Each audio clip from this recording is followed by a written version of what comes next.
أعوذ بالله من الشيطان الرجيم بسم الله الرحمن الرحيم التائبون العابدون الحامدون السائحون إلى آخره صدق الله مولانا العظيم الصلاة والسلام عليك سيدي يا رسول الله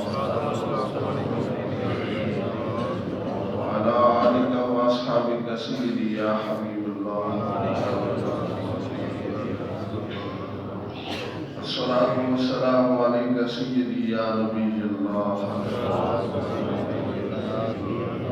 وعلى آلك وأصحابك سيدي يا محمد رسول الله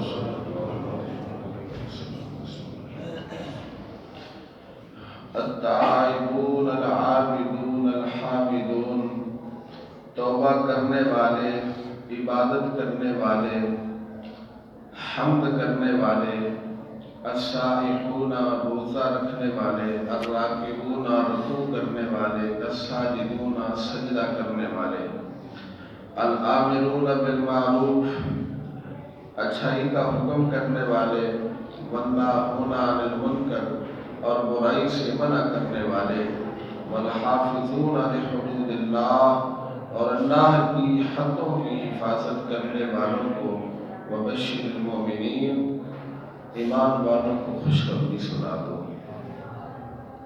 اللہ رب العزت جل وعلا نے مسلمانوں کو غلط فہمی دور فرمائی۔ پچھلی آیت کریمہ میں شہیدوں کے لیے، غازیوں کے لیے جنت کا وعدہ فرمایا۔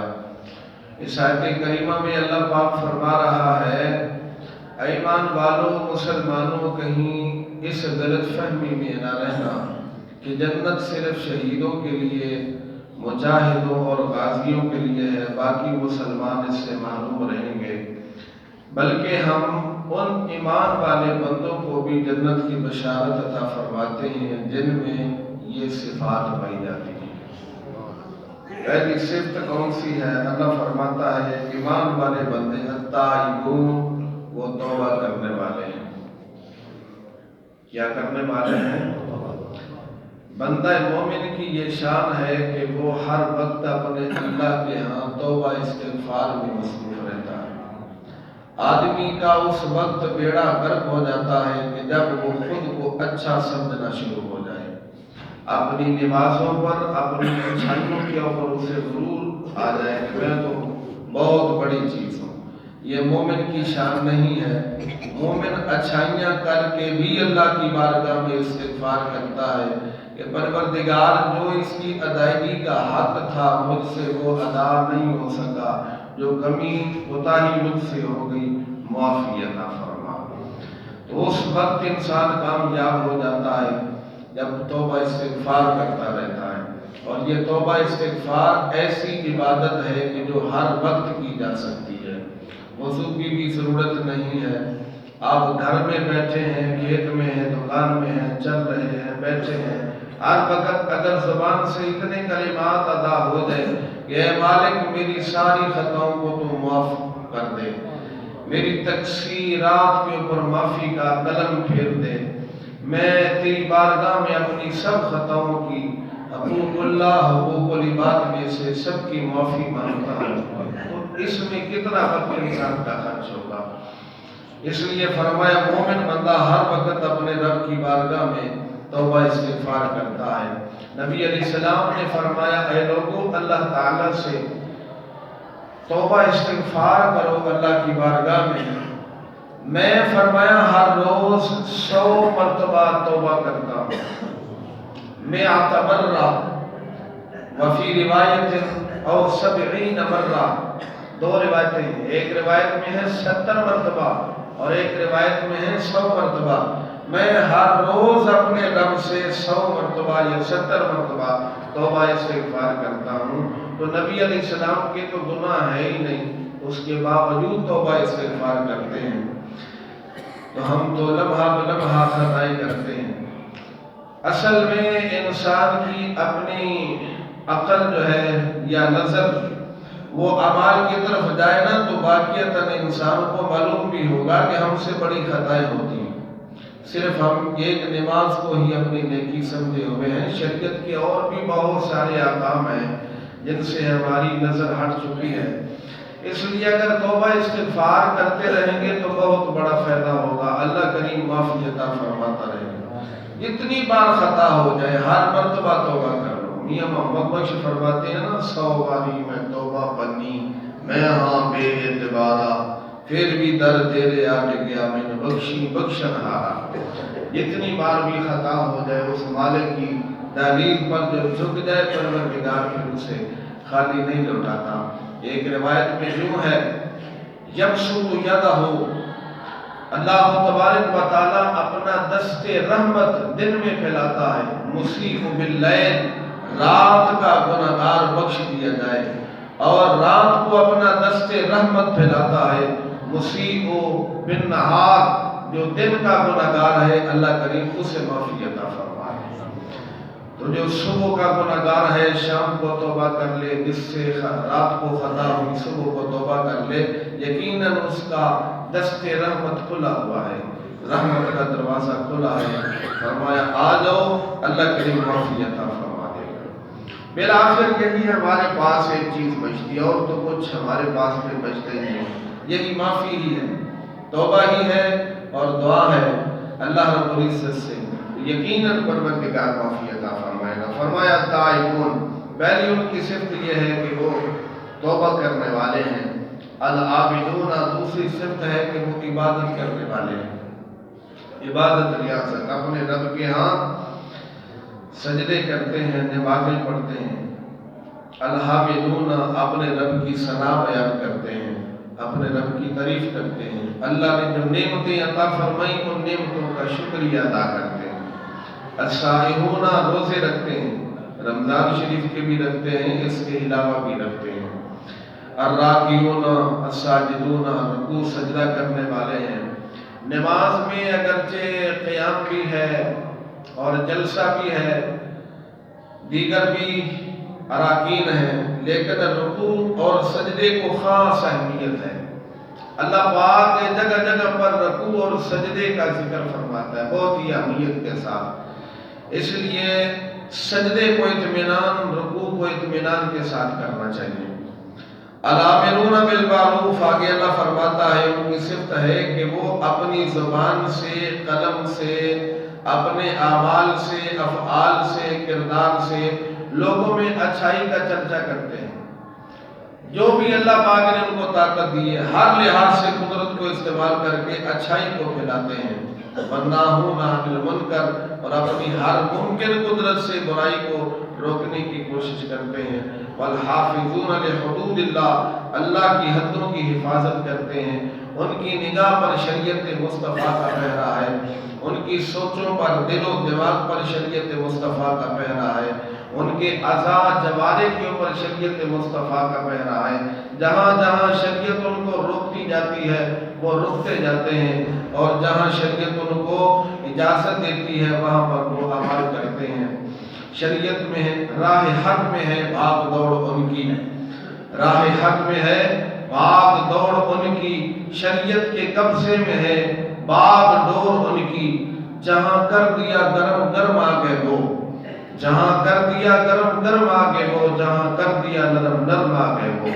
بس شریعت مصطفیٰ کا اشارہ ہی ان کو چاہیے، وہ اللہ کی حدوں کی حفاظت کرتے ہیں۔ اللہ فرماتا ہے میرے حبیب یہ صفتیں جن ایمان والے بندوں کے اندر پائی جاتی ہیں، وبشر المومنین، ان کو ایمان، ان کو جنت کی بشارت عطا فرما دو، ان ایمان والے بندوں کو کیا عطا فرما دو؟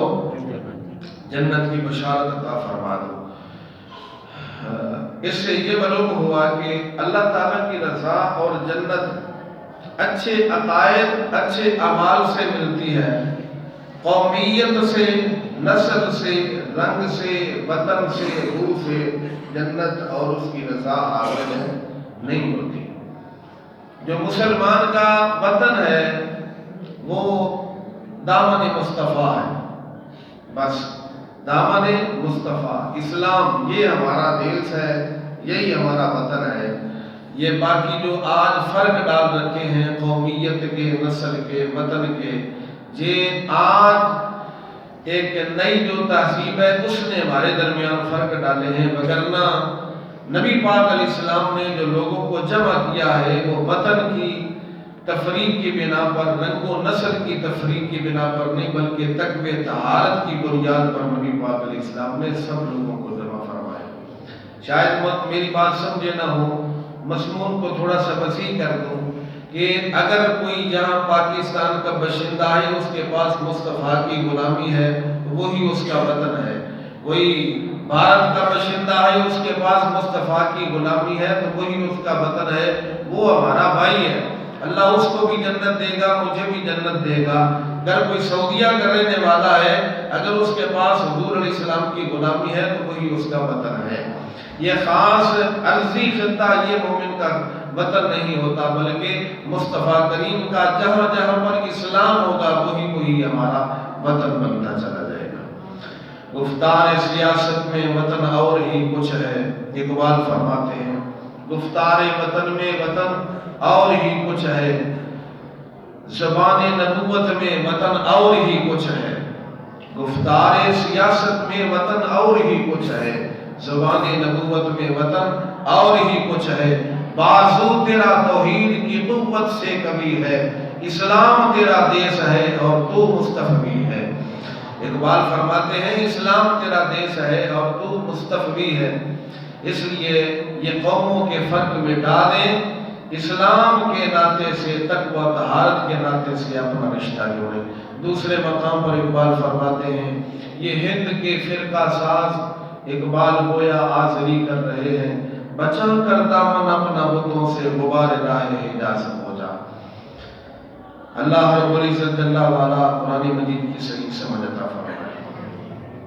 آخری بات وبشر المومنین، اللہ فرماتا ہے ایمان والوں کو خوشخبری سنا دو۔ ایمان والوں کو کیا سنا دو؟ آپ ایمان والے ہیں، میں ایمان والا ہوں۔ اور جب کوئی پوچھے نا کہ کیا آپ مومن ہیں تو یہ نہیں کہنا چاہیے کہ انشاءاللہ نہیں کہنا، الحمدللہ میں مسلمان ہوں۔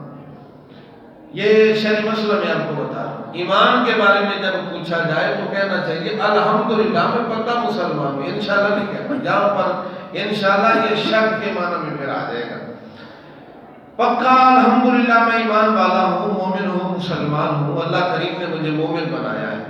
آپ مومن ہیں، میں مومن ہوں، قیامت تک ایمان والے بندے آتے رہیں گے۔ تو پروردگار نے فرمایا ایمان والوں کو خوشخبری سنا دو، تو یہ صرف حضور کے صحابہ کی بات نہیں ہے کہ نبی پاک نے صحابہ کو جنت کی بشارت عطا فرمائی، بلکہ مطلق ایمان کا ذکر ہے۔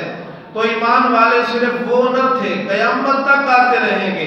آج ہمیں بھی مصطفیٰ کی طرف سے جنت کی خوشخبری مل رہی ہے، قیامت تک جتنے بھی آئیں گے سب کو، جن جن میں یہ صفتیں پائی جائیں گی ان سب کو مصطفیٰ کریم جنت کی بشارت عطا فرما رہے ہیں۔